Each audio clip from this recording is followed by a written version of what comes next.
বন্ধুরা, আসসালামু আলাইকুম। আমরা বিভিন্ন কারণে বিভিন্ন সময় উইন্ডোজ দিয়ে থাকি এবং উইন্ডোজ দেওয়ার পরে ইন্টারনেট ব্যবহার করতে গেলে বাড়তি কিছু ইন্টারনেট এর মেগাবাইট খরচ হয়। এজন্য উইন্ডোজ আপডেট দেয়। তো আমরা এখন দেখবো কিভাবে উইন্ডোজ আপডেট বন্ধ করা যায়। প্রথমে আমরা কন্ট্রোল প্যানেল যাব। এখান থেকে অনেকগুলো অপশন দেখতে পাচ্ছি।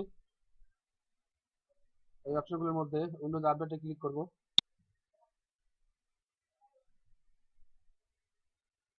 এখানে চেঞ্জ সেটিং এ ক্লিক করব। এখানে ইনস্টল আপডেটস অটোমেটিক্যালি রিকমেন্ডেড এই অপশনটা দেওয়া থাকবে। আমরা এখান থেকে never check for updates not recommended select করব। নিচের বক্স থেকে টিকটা উঠাই দেবো,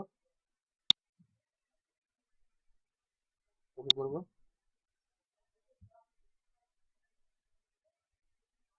এবার ক্লোজ করব। এখন আর আমাদের ইন্টারনেট ব্যবহারের ক্ষেত্রে বাড়তি মেগাবাইট খরচ হবে না। ধন্যবাদ।